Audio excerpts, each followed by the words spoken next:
오늘 함께 은혜 나누실 말씀은 누가복음 5장 1절부터 11절 말씀입니다. 한 절씩 교독하겠습니다. 제가 먼저 읽겠습니다.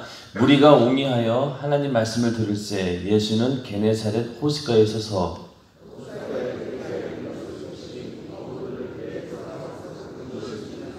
예수께서 한 배에 오르시니 그 배는 시몬의 배라. 육지에서 조금 뛰기를 청하시고 앉으사 배에서 무리를 가르치시더니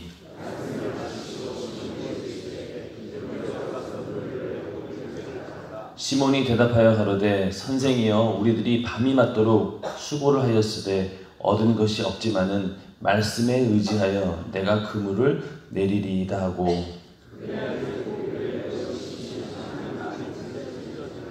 이에 다른 배에 있는 동물을 손짓하여 와서 도와달라 하니 저희가 와서 두 배의 채움에 잠기게 되었더라.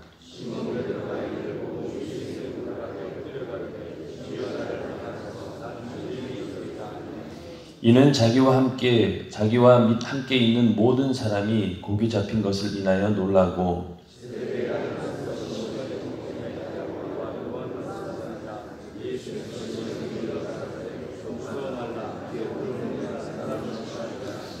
저희가 배들을 육지에 대고 모든 것을 버려두고 예수를 쫓으니라. 아멘.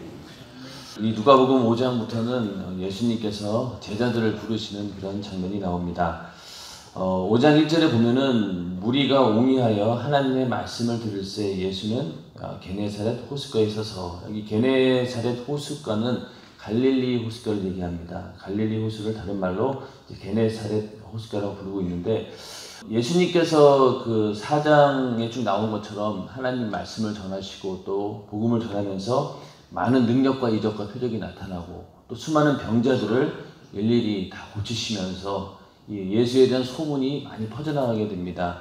그러면서 이제 사람들이 점점 이제 예수에게로 몰려와서 오늘 5장 1절에도 무리가 옹이하였다 이런 얘기는 무리가 몰려와서 예수의 주변을 둘러쌌다라고 하는 얘기입니다. 너무나 많은 사람들이 몰려와서 그들 앞에 말씀을 전하기가 참 이게 적절하지 않은 거예요. 그래서 예수님께서 이렇게 상황을 보니 배가 두 개가 있는 것을 보고 그 배 중에 하나를 강물에 띄운 겁니다. 그리고 강에 바짝 붙여가지고 이제 배를 띄워놓고 바로 그 안쪽으로는 이제 무트로는 사람들이 쫙 서 있는 거죠. 그러니까 배를 이용해서 이제 그 강단처럼 이용하신 거예요. 거기서 이제 말씀을 전하는 그런 장면입니다. 얼마나 많은 사람들이 몰려왔는지 하여튼 짐작하건대 그런 걸 해결하기 위해서 모든 사람들에게 말씀을 잘 전할 수 있도록 배를 이용해서 이제 복음을 전하는 그런 장면입니다.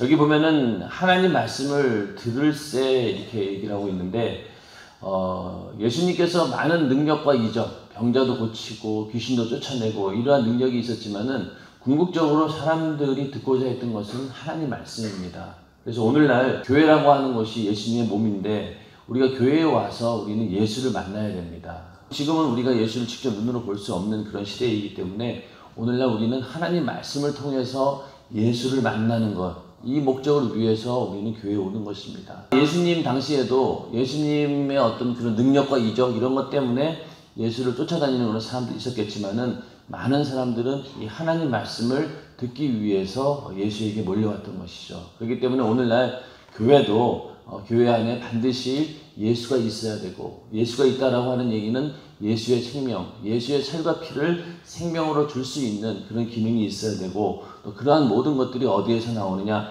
하나님 말씀을 통해서 되는 것입니다.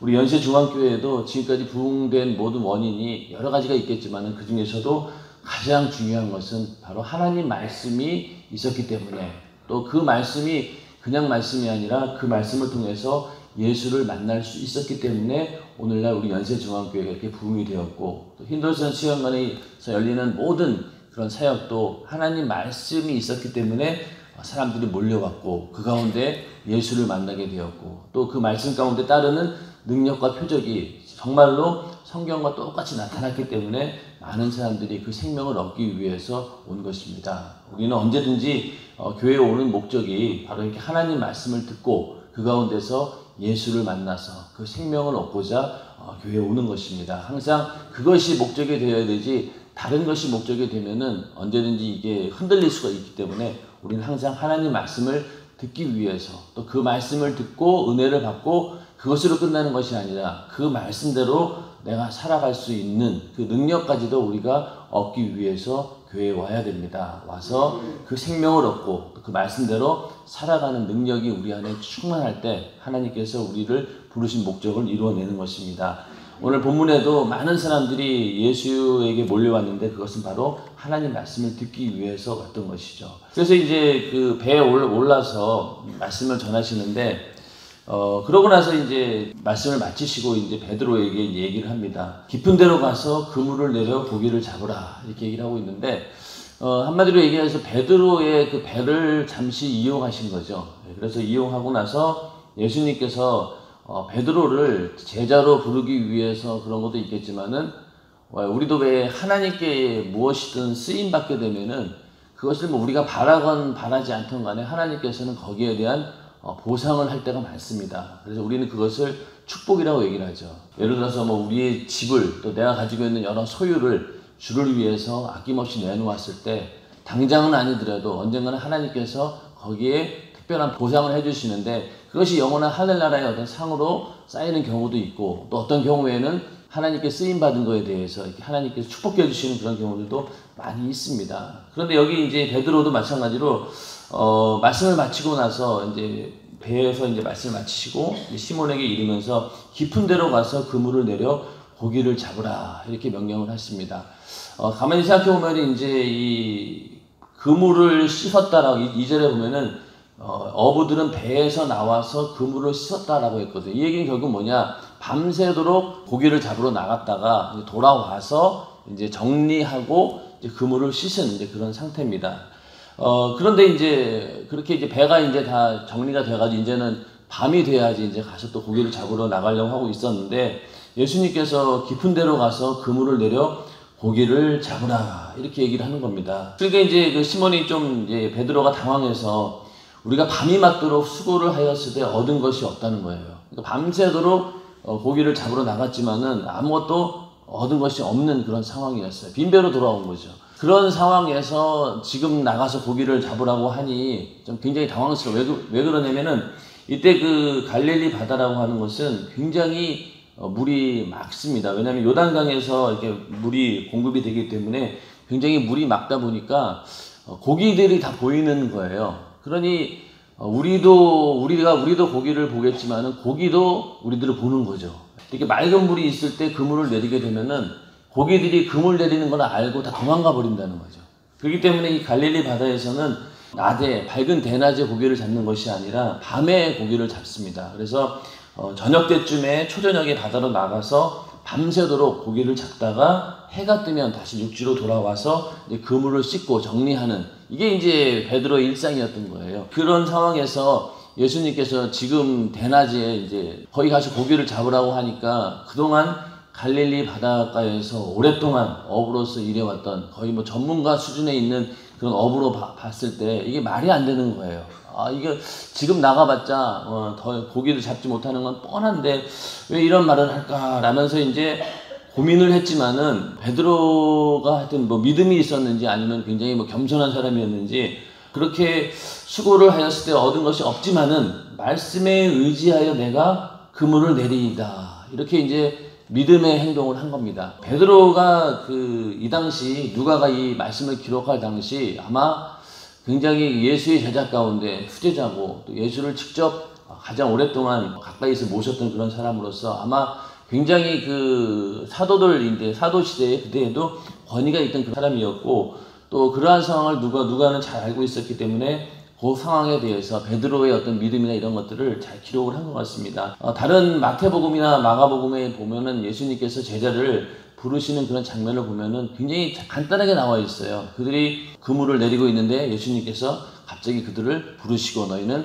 살아나는 어부가 되게 하리라 이렇게 얘기하고 있는데 이 누가복음은 좀 더 굉장히 자세하게 그 상황을 설명해 주면서 베드로의 어떤 대답 가운데서 굉장히 어떤 믿음의 어떤 그런 내용들을 보게 됩니다. 그래서 말씀에 의지하여 내가 그물을 내리이다. 그러니까 내 개인적인 생각으로는 또 내가 그동안 어부로서 많은 경험상 지금 가서는 고기를 잡을 수가 없다. 그렇지만은 하여튼 말씀에 의지해서 내가 그물을 내리이다. 베드로도 예수님께서 베드로의 배에서 말씀을 전하는 것들을 들었을 겁니다. 그러면서 그가 하나님의 아들이고 이런 얘기들을 이제 복음을 들었을 텐데 들었지만은 그것이 이제 확신은 없었던 거예요. 그러나 뭔가 있긴 있겠구나라는 그런 이제 믿음을 가지고 하여튼 이 말씀에 의지하여 내가 그물을 내리이다 라면서 순종을 하게 됩니다. 그냥 말씀에 의지해서 순종했는데 그 결과가 어떻게 되었습니까?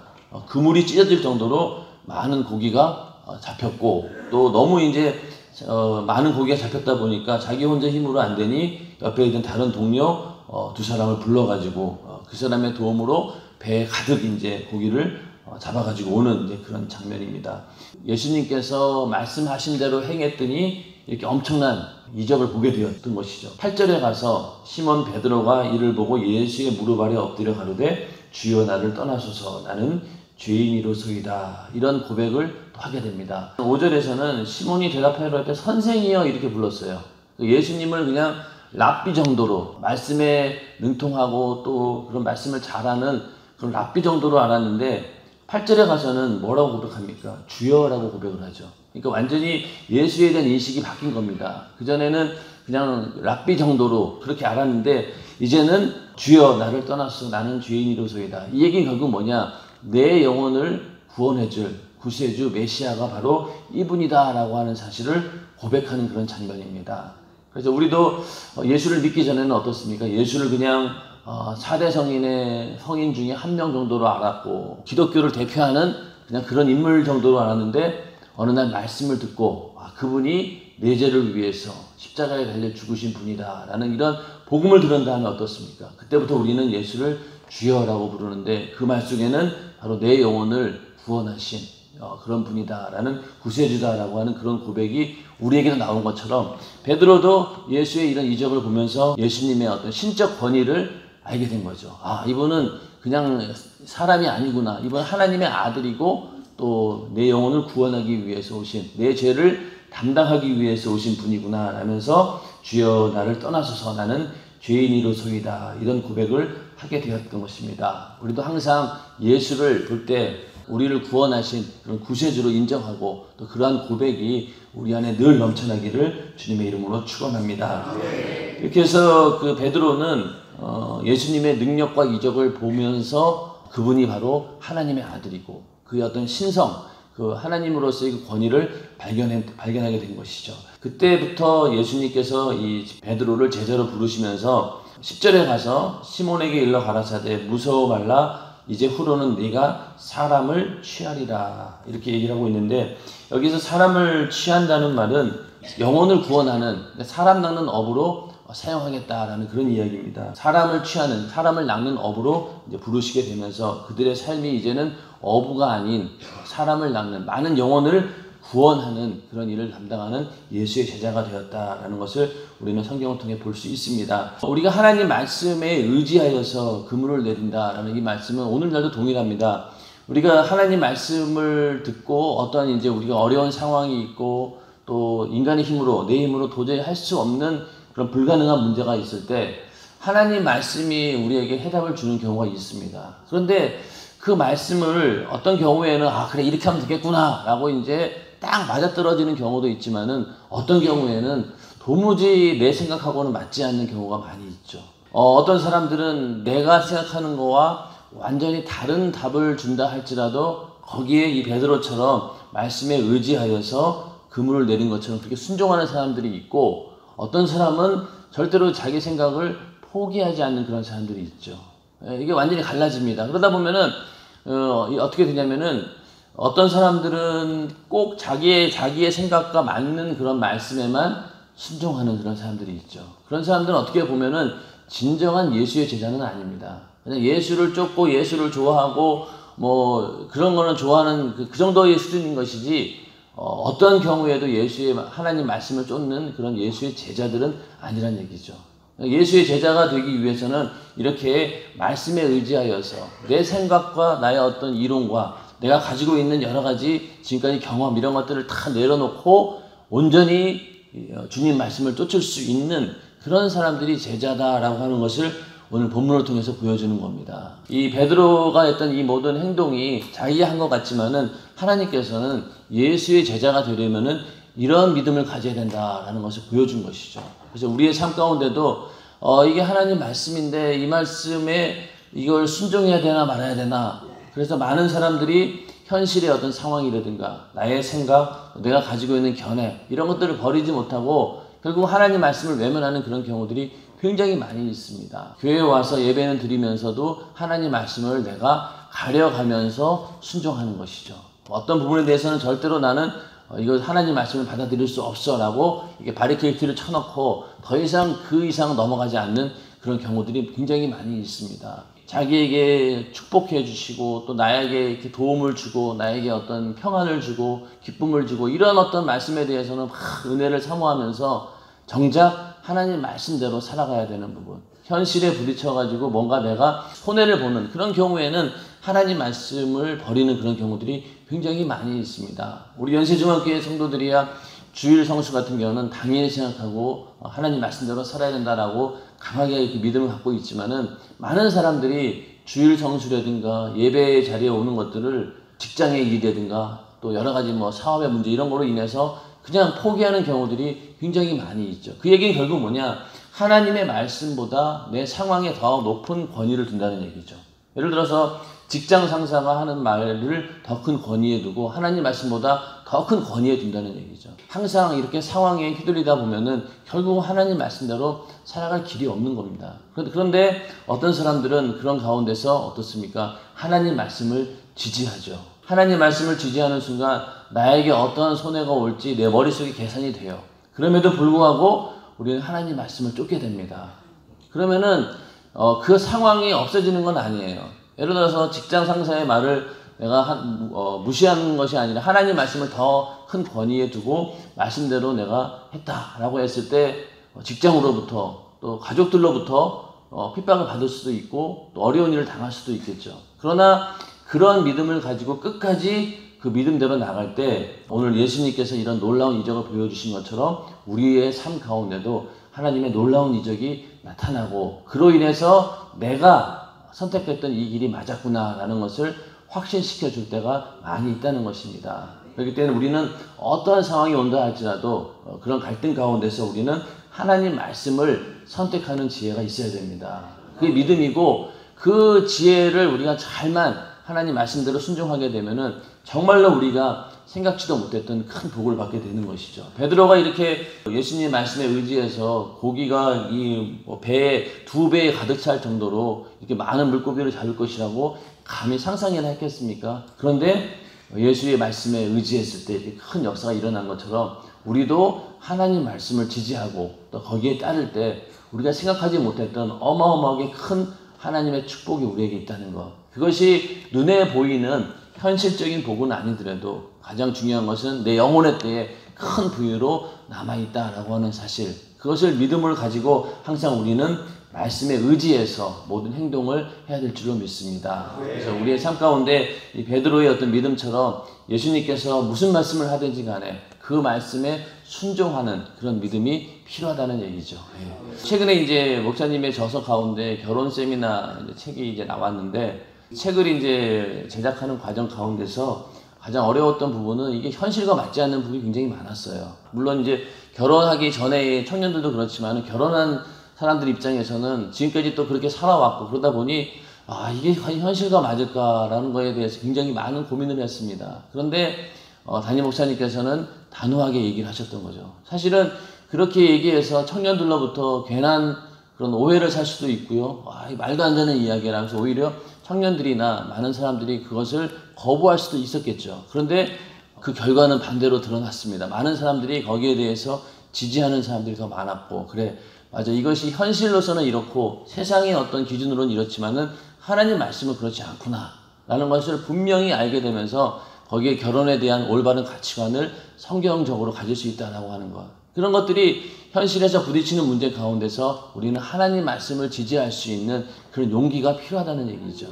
근데 우리는 그러한 용기를 잃어버릴 때가 굉장히 많이 있습니다. 당장의 어떤 현실이 두려우니까. 가족들이 나를 예수 믿는다고 핍박하고 또 이런 문제 때문에 많은 사람들이 고민하는 이유가 무엇입니까? 두려운 거예요. 그렇죠? 그런 핍박이 두렵고 내가 당할 고난 이런 것들을 감당할 만한 내가 이 능력이 안 된다라고 생각하기 때문에 주저주저 하는 겁니다. 그러나 우리는 그럴 때마다 이 베드로가 예수님 말씀에 의지해서 그물을 내렸던 것처럼 우리 현실 가운데 하나님 말씀에 그물을 내릴 때 정말로 하나님께서 큰 복을 우리에게 주시고 또 세상을 이겨낼 수 있는 그런 힘을 우리에게 주신다라고 하는 것을 항상 인정하고 그 믿음 가운데 승리하는 우리 모두가 되기를 주님의 이름으로 축원합니다. 이 시간 기도하겠습니다. 기도할 때 주님 나에게 믿음을 더하여 주셔서 늘 하나님 말씀에 의지하여 그 말씀에 순종할 수 있도록 주님 도와주시옵소서. 내 생각과 내 지식과 내가 가지고 있는 모든 그런 견해들을 다 버리고 온전히 하나님 말씀에만 순종할 수 있도록 주님 도와주시옵소서라고 기도하시고